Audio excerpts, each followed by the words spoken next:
रात का समय है, बाहर का दृश्य है, बगीचे में हल्की ठंडी हवा चल रही।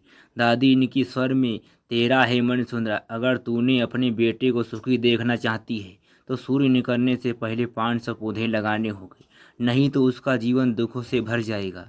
रूही गंभीर और व्याकुल, दादी तने कम समय में ये कैसे संभव है? मैं कोशिश करूंगी लेकिन ये मानव क्षमता से परे है। दादी, संभव और संभव के बीच विश्वास होता है, पर ध्यान रहे कोई मदद नहीं करेगा, वरना ये पुण्य व्यर्थ होगा। नहर धीरे से गुस्से से, दादी को डॉक्टर की जरूरत है, न कि पूजा पाठ की पागलपन भरी परीक्षा की। रात के अंधेरे में रूही अकेले पौधे लगा रही है। रूही थकी और घायल है। मिट्टी में कांच किसने डाला? ये दुर्घटना नहीं, मुझे कोई रोकना चाहता है। नहर घर के अंदर बेचैनी से टहल रहा है। नहर, क्या सच में मेरी चुप्पी से रूही का नुकसान हो जाएगा?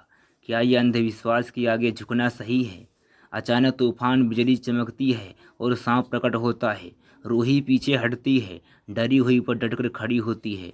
नहर भाग कर आता है, सांप को भगाता है। नहर, बस अब बहुत हुआ। ये पाखंड रूही के जीवन से खिलवाड़ नहीं होने दूंगा। घर वाले बाहर आ जाते हैं। सबके सामने नहर दीदी का सामना करता है।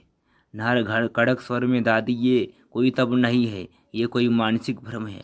अगर आप हमारी भलाई चाहती हैं तो हमें इस अंधेपन से आज़ादी दे। दादी की आंखें पलटती हैं जैसे किसी शक्ति का वशीकरण टूटा हो। दादी घबराई हुई, मैं क्या कर रही थी? ये सब मेरे बस में नहीं था। रूही कमजोर स्वर में, अब सब ठीक है दादी, लेकिन अब हमें एक दूसरे की देखभाल करनी है। अंधविश्वास नहीं, सच्चे प्रेम की जरूरत है। सच का उजाला अंधविश्वास को हराता है।